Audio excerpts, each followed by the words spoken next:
Hello, everybody. Welcome to Tuesdays in the Shop. I'm Yvette. And this is Jen. Say hi, Jen. And I'm Jen. uh, Hi. and we're Gotham Quilts in New York City. And we're back for another edition of our Tuesdays in the Shop. Um, this week, we are featuring the foundation paper piecing technique. If you're not familiar with foundation paper piecing, it's when you use a piece of paper, although you can technically do it with fabric also, but foundation paper piecing is what we're talking about. Um, so the pattern that you're going to stitch is printed on a piece of paper, and you stitch the fabric onto the paper along those lines. And then after you finish the block or the whole quilt, you pull out the papers and throw them out, and you have just a normal block. Why would you want to do this? It's because it enables you to piece shapes that would be very difficult to piece by machine if you just cut them out and put them back together again. Bias, weird, like tiny points, things like that. If you've ever seen one of those Paula Nadelstern quilts, that's the right name, right? Yeah. And it's like all the craziness that she achieved, she does it with foundation paper piecing. And because we're about to launch the Zoo Family Portrait Block of the Month in July, which is all done in foundation paper piecing, we are offering this tutorial in case you have never done foundation paper piecing and that's keeping you away from making that quilt. We're going to teach you how. And by we, I mean Jen is going to teach you how. Yay. Oh my goodness. Somebody from France. Ooh. All right. The So other it's like reason, midnight even just, there. hmm? So it's midnight in France, I think, right? Oh, I don't do time zones. I'm pretty sure Maybe. they're 6 hours ahead. Yeah. Oh, okay. The other reason to do foundation paper piecing, even with a really simple block, is look at how precise these points are. You just get a lot of precision even with a simple block. I think my camera's backwards or something and I'm confused. But you can get really precise points without trying all that hard, just by stitching on the lines that are on your paper. So it's really a great way to make it easier for you. Yeah. Like that block that Jen is showing, that's our economy block pattern. Yeah. Not that we invented this shape. This is a really classic block that is in the public domain. People also called this a square in a square, or what was the other name for it, Jen? They called it a diamond in a square, Diamond in a square. which of Yeah. course I took offense to. So Because that doesn't look like a diamond to you. It's just a it's a square on its square. side. Yeah, exactly. I agree. We get obsessed with silly things like that. If you want to download this pattern, it's a PDF, a free PDF on our website. You can scan this QR code, and then you add it to your cart and check out, but without paying anything, and then you can download the PDF immediately. Yeah. And the link is also in the description of this video. So if you don't catch it right now, it'll still be there. I guess take it away, Jen. All right, I'm going to switch me on to my other camera and blow out this image. Okay, so this is the block that we're aiming for, and I've got it done with 3 fabrics. What you're going to get when you download the pattern at gothamquilts.com is this 1-page sheet, and it's got some information up at the top for you. If you want to pre-cut your shapes, it's got the dimensions. You're going to want a 3.5-inch square for the middle, a 3 1/4 inch square for the sides here, or you can cut 3.5 and then cut it again on diagonal for those shapes. And I have a 4.5 square that I cut on the diagonal for the outer shapes. You don't need to pre-cut, but it makes it easier, especially if it's your first time. It's kind of a little bit easier to hit the target when you have something that's just right. The other thing that's really important on this is to look at this 1-inch scale square and measure it. Make sure that your printer printed it out the right way. For this one, it's not quite as important because as long as all of the ones you make are the same, it should be fine. But I've seen printers that kind of squish things and make rectangles, which would make it really frustrating. So just measure that, make sure it's right. When you print it out, don't do any of the fit to page or scale. It should be printed at 100% scale, and that'll give you this precise block that finishes at 6-inch finished, 6.5 inches if you're counting your seam allowances. And you'll notice there are numbers. And it says 1, 2, 3, 4, 5, 6, 7, 8, 9. This is the order that you stitch your pieces together in. So after you've made sure that it's the right size, you're going to want to cut out your paper along the dotted lines. That's your finished line. And of course, you see I did it with a scissors, so it's wonky. My fabric scissors, not my paper scissors. What? And I like to use a light box. Oh, wrong button. That's this one over here, which won't work because, oh, never mind. All right. I Live like to demo, use a light people. box. Veronique is asking, is it just regular printer paper? It is just regular printer paper. There is fancier paper you can buy that's called, I think it's like vellum and stuff that you can buy, or newsprint, but printer paper is already in my house, so that's what I use. So what you're going to do is put your fabric print side down and put your pattern on top. And can you see? You can see through the Yes. light box. Beautiful. Make sure that you've got your piece lined up so that you've got about a 1/4 inch seam all the way around. It doesn't have to be perfect, but closer to perfect is better. And for this, I like to just use for the first one a little dab of glue. This is just Elmer's school glue that's washable, just to kind of adhere that so it doesn't slip around. It's, paper is slippery, things can slide on you. Then you're going to want to take your next piece. So this is piece number 1. This is going to be piece number 2. And you're going to want to place it here, print side, so right sides together, and kind of center it. We've got a little bit of extra with this size. And then again, with the light box, just make sure everybody's lined up. And then take it over to the sewing machine. And I will move my camera all fancy and try not to knock everything over. Is that good? Do you think that's enough? Yeah, that looks good. All right. So I'm going to bring it over, and I'm just kind of holding down so that my pieces stay together. I don't use pinning when I do this. You can pin if you need to. And I'm going to start stitching a few stitches away from the line. Oh, also, I have shortened my stitch length. That helps later on in the process when you're removing the papers. More perforations make the papers come out easier. What did you shorten it to? I have it at 2 from 2.5. Oh, do you normally piece at 2.5? Yeah, that's just what I piece at when my sewing machine comes on. Normally I piece at 2, and then I do foundation paper piecing at 1.5. Oh, I end up ripping things out, and more stitches makes it harder to rip things out. It's true. Also, if I have to change it, I haven't looked at the machine to adjust the settings, but if I have to change it, I never remember to do that.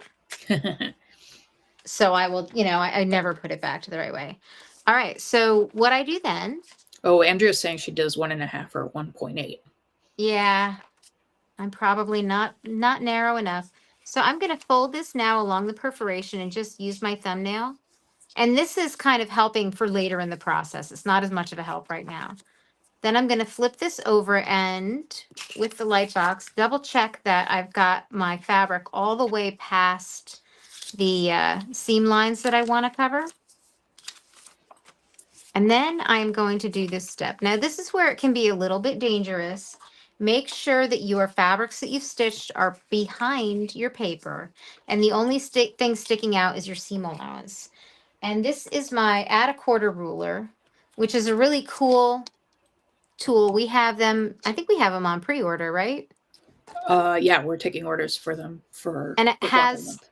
Yeah, it has a lip and a 1/4 inch. So what you do is you kind of butt it up against the folded paper and then trim. And what it does is it gives you a perfect 1/4 inch seam allowance. So there's that. And then I am going to flip this over. And usually I would use my little iron, but when you're doing videos, it's always better to have fewer wires. All right, so that's piece number 1. You can see it covers nicely. Then we're going to go to piece number 2, which is this top one, and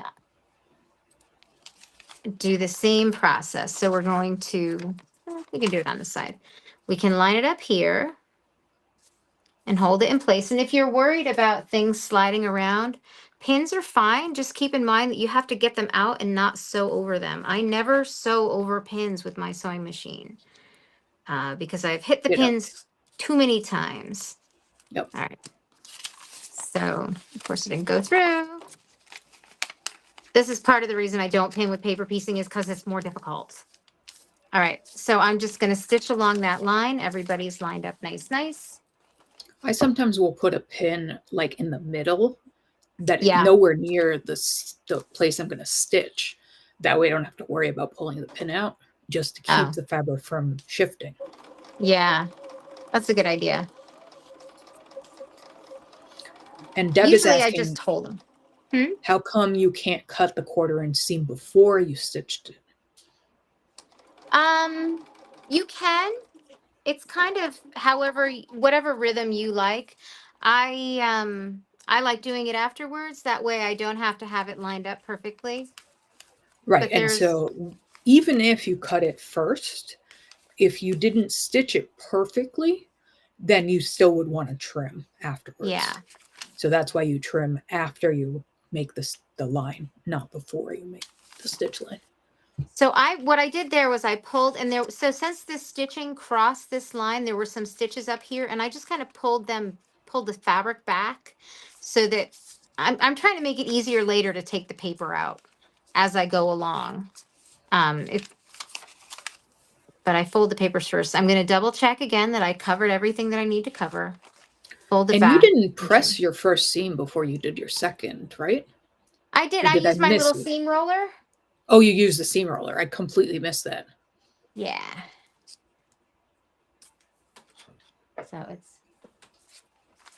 So I'm going to take it like this. And I am a presser. I like to press a lot.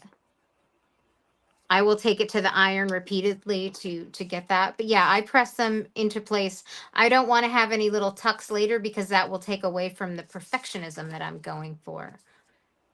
It's if you own one of those mini irons and those little wool pressing mats, this is the perfect use for that. So then you don't have to get up after every single stitch. I mean, seam. Right. Okay, so I'm going to pull this. I'm going to hold my stitches and pull this back just to kind of get it there. It doesn't matter if there's little holes in the paper here or there. And then I'm going to press it and I'm going to trim. I see freezer paper. I don't think I was about to respond to her. Okay. That's like a whole different technique with the freezer paper. It's more like, how can you put freezer paper in your printer? Well, you can. There's a way, but it's a different technique. You do press it a little bit to keep your papers in place, but it's also like you fold the paper away and you don't stitch through the paper. Okay, so Veronique, if you're thinking about freezer paper, foundation paper piecing, that's a slightly different technique. And look up Tara Fonin. She teaches an online class for that technique. Yes, that's who I learned it from. So they're both called foundation paper, but it's not really the same thing. And I definitely would not put freezer paper in my printer. It's okay. I've done it in my inkjet printer. I guess if you have an inkjet, I have a laser. Yeah, it's okay in your inkjet, but you have to do some prep. Like you have to iron like a little piece of paper at the front so that it will suck it through. It's like a whole process. Yeah, that sounds like a process. So every time I stitch one, I'm going to trim. And it's definitely not the fastest process, but you can do things like, so this block isn't super exciting to foundation paper piece. It's just a good place to learn. That Zoo Family quilt that we're doing, I don't know that you could do that without foundation paper piecing and still maintain your sanity. Like, I think that one would just be so hard. Especially the little eyeballs with all those little details. Oh my goodness. Yeah. I mean, honestly, for my money, this is the only way to do that. Foundation paper piecing also is satisfying in like there's always a next step, and it's like it's already laid out for you, and it's almost like paint by numbers in a way. It's like do one, Yeah. do number one, do number two, do number three, and then you look at it and you're done. And Yeah. All right. So I'm going to try Yvette's trick and put a pin through here. I'm on a cutting mat, so it's, yep, that works. Okay. yeah, so that's what if I'm going to pin it, that's how I pin it, is I put the pin nowhere near the line that I'm going to stitch, so that I don't have to worry about pulling it out. So I keep putting my hand under. You really want to make sure that this fabric is where you want it to be, because otherwise sometimes things fold up and move around. Yeah. And also make sure none of the other pieces have folded Right. in the wrong place, and then you accidentally stitch it, because since you're stitching from the back, you're stitching where the printed lines are, right? So you can't see your fabric when you're stitching. You can only see the paper. Yeah. There we go. So one thing that's really nice about the foundation paper piecing, so this one I cut all of these squares to be the right size, and they're all on the right grain line and everything. If you want to just use scraps and disregard bias altogether, you're sewing everything to a foundation that doesn't stretch. Yep. So you can get away with some wonky piecing and some different stuff because of the paper. I actually have a client quilt to do on the long arm that's all foundation paper pieced. And you can tell she definitely, you know, the grain line was not her main concern. So, oh, that's funny. That's 9. 6 and 9 look the same if you flip it over. She didn't pay much attention to the grain line, but all of her points match up because she was sewing on the paper. Okay, yeah, so I almost never cut my pieces as accurately as you cut these when I'm doing foundation paper. I just do like a rough cut that is bigger than the piece I need, and don't worry about it. Yeah, that's typically how I do it but I was doing it on video tonight and I want to show off how fancy I am. All right. So now I'm moving. So I've got the first row, I've got the first block down and the first row of pieces here. Can now you hold it up so we can see that whole section? Yeah. So you did one round basically. Yep. And it sticks out over the edges, and that's fine because we're going to take care of that in the trimming. So this part, having pieces that's too big attached to your foundation is not a problem. It's when you can see your line, like, you know, this line is peeking through, that's a problem. You always want to make sure you have a nice 1/4 inch. If you don't have a fancy light box, you can hold it up to a window or up to the light on your ceiling. But when I got the light box, I was thrilled. I don't use it all that often, but when I do, it's almost always for foundation paper piecing. All right. So these guys are here, and I can really see what's going on, and I can see the end of the fabric, so I'm going to just hold on to those. Back to the sewing machine. Boy, I need to reconsider this setup. No, you're doing fine. I think I need like 4 cameras and 2 more canvas stands.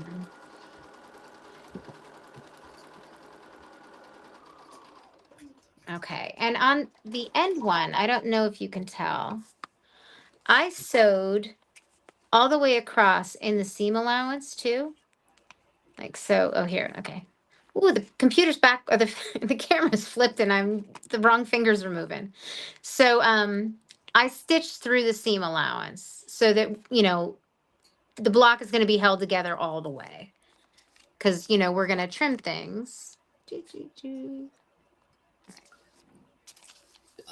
Jen, we're getting a question about the fabrics you're using. What's the name of the collection they're from?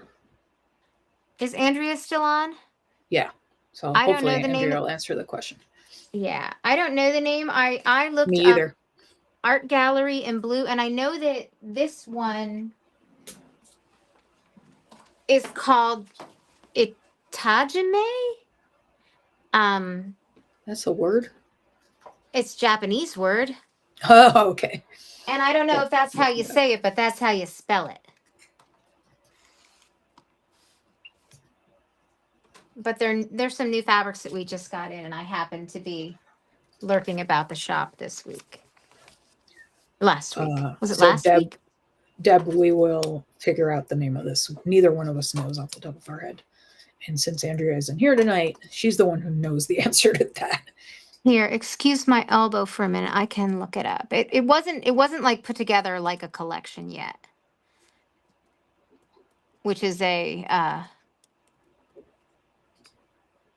we go. Atagime, Itajime blocks. Okay, I found it. I'm going to put a And link if to it in the chat. Yeah, and then when you go down, it says you may also like, and it starts pulling up the companion prints that go with it. Although I don't know that they're all listed yet. So it's called Ink Perfect Collection. Ah. Yeah, see, I'm trying to be good and use fabrics that are current, and they're so current that I don't even know what they are. Yeah. I just know that there were bolts of them sitting there. All right. So it is totally okay at this point to trim, but to me, that's like extra work because I'll come back and trim it again anyways. So I don't do that. I just You line don't these trim up. that inner seam? After I stitch it, I will. Oh, I But see what right you mean. now, I won't. Yeah, okay.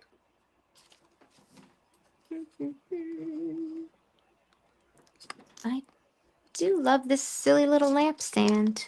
Okay. So I'm going to start stitching all the way at the seam allowance and then just come across.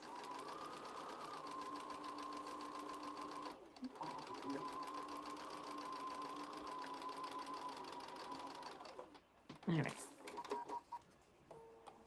And this little point here where you stitch, let's see if I can, yeah, where you stitch across these two lines, this is why you get these perfect points here. Ooh. Like, and it's funny, I just spent a morning lecturing about Kawandi and how it doesn't matter and there's no need to be perfect. And then I'm totally Yeah, I'm the getting opposite excited end. about how perfect this one is. Yeah. So That's like I always tell people that I think you should learn every technique that you right. can. And you never have to do it again if you don't want to. But if you know how, if it comes up in the future that that's what you need to do to make the best version of whatever it is you're trying to Yeah. do, then you'll be able to do it. Okay. So here is a learning experience. I'm not paying enough attention. And it's And you can slightly crooked. see, and it's crooked and it's short. And it's short of the seam allowance. And it's really too short to kind of fudge it. So I'm not going to fix it right now. What I would do is rip it Fix it. out. Fix it. Fix it? You want me to rip it? Yeah. I don't Fix even it. know where my seam ripper is. I mean, learning how to take them out is pretty important too, I think. Oh, okay. Let me find a seam ripper. I think the only one I have is this emergency room trip seam ripper. All right. If I have to go to the hospital, I'm going to collect workman's comp. No, you won't. All right. I don't know where my seam rippers are, like in my travel bags. There we go. This isn't too bad though. Yeah, so this is the only downside of making your stitches so small is that you got to take them all out when you mess up. And it's normal to have to It rip a piece out. Like I would absolutely. say every project I've done with foundation paper piecing, at least once, when you flip it over, the fabric isn't exactly covering the place it needs to Right. cover. And so the other thing I would do is since, I pre-cut these pieces to 4 inches, if I have a consistent problem and I have that issue again and again, I will not have it more than twice. But if I have that problem again, I will just go back and cut some bigger pieces. Yeah. But I am going to do this. And the other thing you can do, there is a little cheat if you're now getting paranoid that your sizes aren't right. Put your piece there where you're going to stitch it, pin it along the seam line. This is more helpful. Like we're going to have some weird shapes in Zoo Family. Right. And this is helpful to do this, pin it there. And then you can, if it's not pinched, you can flip it over and see that it is going to match. Like, so it doesn't cover over here quite right, but I know when I sew it, it'll be more accurate. So, although it's possible that I cut those squares the wrong size. Stuff happens when I'm tired. Well, I think you also have a little bit more than a 1/4 inch of that dark blue sticking out. I may have, so I am going to scoot it down a little. There we go. And then move my camera again. And The other trick that I learned to figure out if you have enough is at the stage you're in now, if you fold it back over the piece that you're about to stitch, yeah, like that. If you oh, hold it up, then you can look at the fabric that's waiting to be flipped over and see if it covers. If that makes yeah. sense as a sentence. I don't think that didn't make sense to me, but we Okay, we I'll are so walk you different. through. Our brains are so different. Yeah, I'll walk you And through how to do it on the next one, and we can okay, show people. I know foundation paper piecing for me always feels like I can't really do anything else that day. I can't switch to different techniques because you have to get like kind of in the zone and everything feels backwards. Well, because you're sewing from the wrong side. Right. Yeah, Right. I took a couple of classes with Sarah Bond, Oh, that's and good. Oh, oh she's yeah, that looks great. good. Yeah. And she has this very relaxed approach to doing foundation Mm-hmm. paper piecing, and she actually does chain stitching foundation paper piecing, Yes. which is just blew my mind. Like she's working on more than one block at a time. Yeah, Um, I'm a one at a time girl. I was until I took that class with her, and then I was like, "This is brilliant and saves you so much time." I couldn't get into that part of it. Like I liked it and I did some of it, but I what I do with foundation paper piecing is if I'm going to make a mistake, I don't want to make that mistake efficiently. I want to just do it once. Yeah. All right. So Okay, I can so see the my, thing I was just explaining was at the stage you're in now. oh, like this. Yes, but the opposite of that. So flip the fabric, flip the paper back over the way you had it, like folded down. Oh, okay. And then when you pick up the whole thing with the background fabric, with the fabric you're about to stitch, and you hold it up to the light, then it'll tell you if the fabric covers I that entire see. piece that you I folded up. see. I'm looking for the shadow in here Right. to make sure I got it. Okay. I got it. That makes sense. And Oh, I still sometimes make a mistake, but that trick really helped a that lot. helps. Yeah, that's good. I'm trying to line this back up. And we have a dinner delivery, and the security Oh, department nice. is trying to bark You in the swap your camera studio. again? Huh? Can you point your camera again? Oh, yes. Sometimes the talking and the doing is hard. Too many motion things to move at the Yeah. same time. What's really nice is you don't have to pay attention to your 1/4 inch seam while you're stitching on this. Right. So like all of us are so used to really keeping an eye on that edge of your foot and don't go too fast, right? Because you're trying to keep a 1/4 inch seam. On this, you just have to stitch on the line. Yeah. Yeah, you don't have to really worry about that, the 1/4 inch so much. I mean, you do worry about it when trimming. And when you place the fabric, but not when you're Yeah. stitching. Yeah. Yeah, so this is a day to give your 1/4 inch seam a vacation.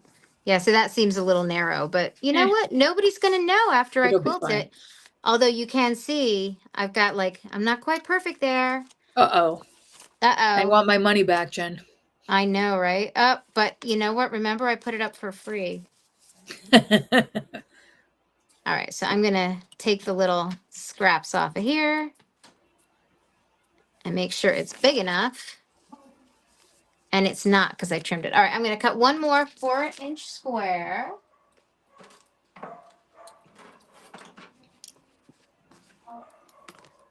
I thought I was being so smart to order dinner while we were doing this, and I forgot that it was going to get here. So And Oscar's then get cold. downstairs having words. All right.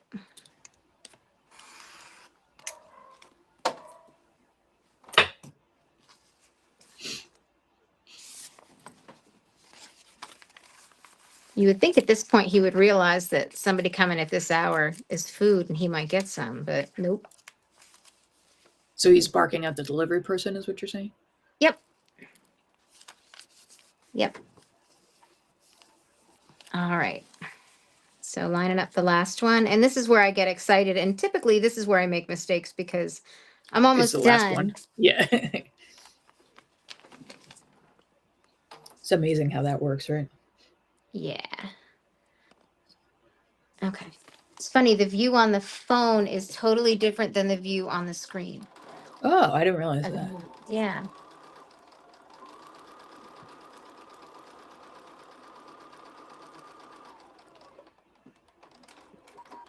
And I think it's time to clean my thread. Go. It cut this time.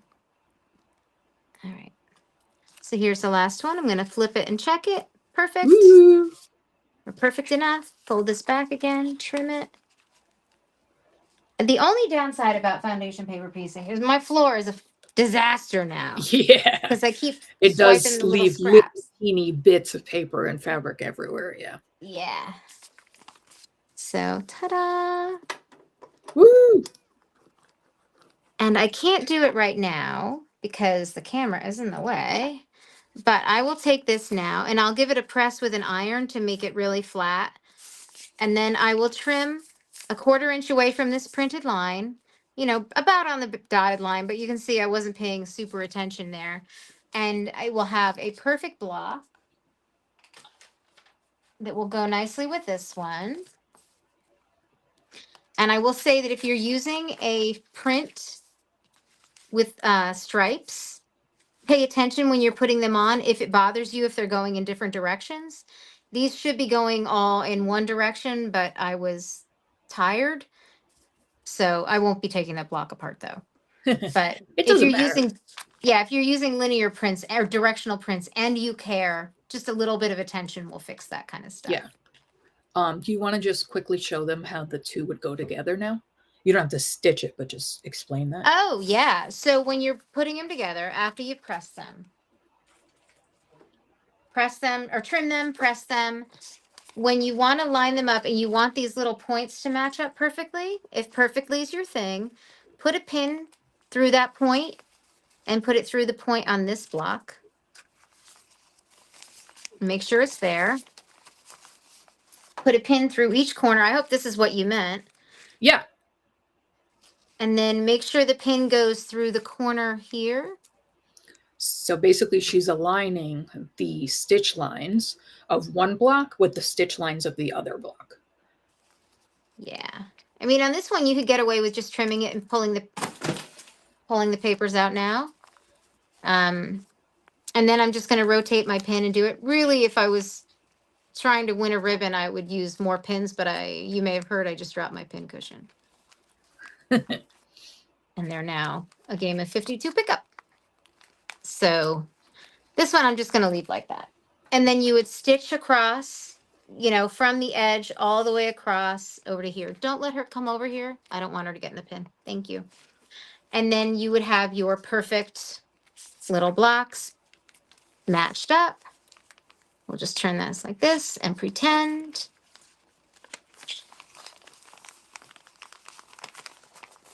Yay. And they'll come together. Nice, nice. And wouldn't this look pretty, this fabric in a quilt? Oh, yeah. And this is such an easy block that works with Yeah. so many different fabric combinations. You can do fussy cutting in that middle square. You could do, you know, an ombre where it's like light on the end and dark in the middle. There's so many variations of this, and they all look fabulous. Yeah. And it's really fun to see, like, you know, just moving the fabrics around, how it changes the look of the block. Yeah. I really like it. This one, I actually kind of flipped them unintentionally. I wanted to make sure that the fabrics that I grabbed from the stack were on the website already. But yeah, now I kind of want to make this whole quilt. Yeah, I kind of do too. All right. So Yeah, I will it's pretty. maybe I'll put me back up at the top, and then I'll show, Yeah. Oh. I'll put the QR code up again. So you can scan this QR code to go to our website and download the pattern, and print it out and try it for yourself. And if you can also click the link that's in the description of the video. Or you could go to gothamquilts.com and just search for the phrase economy block. Is the only thing we have that's called economy block. And also, I want to put up the link to the Zoo Family Block of the Month that we've referenced several times in this video. If you haven't signed up for it yet, we are still taking signups. The fund starts in July, and it's a 12-month Block of the Month program. So for 12 months, every month, you're going to get a shipment of fabric and a pattern and do a bit of this quilt, bit by bit by bit, for 12 months. And every inch of it is foundation paper piecing. What are you folding over there, Jen? Yeah. I'm folding up the fabrics. Andrea said she'd like to show them off. Do you want me to flip through all of them? Or is it a problem because we don't have a bundle?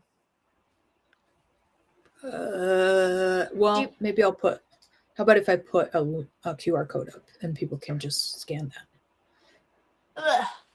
I have the prints here. Let me see. Do you want me to do it with the overhead camera or do you want me to hold them up? Hold on 1 second. I'm just making the QR code. She's a magician with the QR codes. Best trick ever. It's so much easier for people if they can scan it. All right, there is a bundle. I just couldn't find it. Awesome. And then I will make you bigger so you can hold up the fabric. All right. So let me move this other thing out of the way, but not too far. All right. So here's this one. These like sketchy polka dots. They're really pretty. And it's like a dark navy blue. So here's the plus sign, which is on the, it's printed kind of on the bias, which is why I couldn't get them straight before. I was confused. So there's these scallops. Let's see. Let's do it this way. And they're like little cross-stitch scallops almost.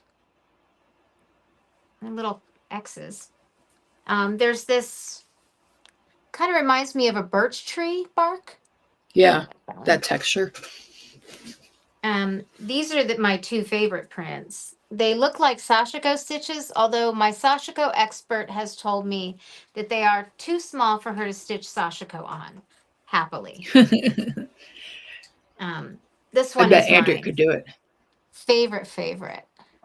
Yeah, that's a good color. That's a nice indigo. Yeah, it's nice, and it's got the different colors of blue, and I really like that one. All right, so here's this one. Kind of a shibori dye. There's this one. The blue and the like kind of a scribble. I really like that. I really like all of them. These little pluses. Oh, I hadn't seen that one. And then this one. Kind of a herringbone, make you dizzy. Use that one in the small spots. Like a optical illusion, that one. Yeah. I bet it does fun things for the camera too. Right. So that's the collection. It's really, really pretty. Cool. And it has that nice art gallery hand. Yeah, texture. Yep. Okay, I will put the economy block QR code back up.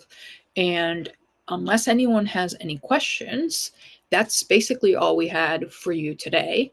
I hope that this showed you how to do this and gave you enough confidence to try it for yourself.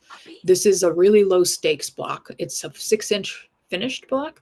So that means you can easily use scraps from your stash to make it. So go ahead and download the pattern, print it out, and give it a try. There's you're not risking much by trying it, and use some scraps and see what happens. It's okay to make mistakes. You're learning something new, and you'll get better at it on the second one, I promise. Absolutely. Yeah, and if you have questions or something, just put a comment on, and I'll circle back around and check the comments in a couple of days. Great.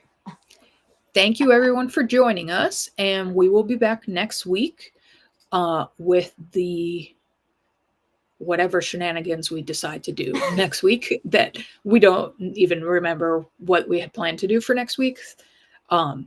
Sandra's asking how the puppies are doing. The puppies are okay, except they all have worms. and now I have to treat them for worms. So never ends, basically. Yay! Yeah. 7 dogs in my house have worms now. Yeah. So Nice.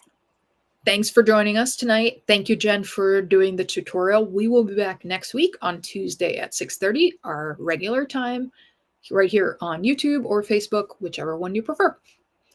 Have a good night, everybody. We will see you next week. Thanks, Jen. Bye.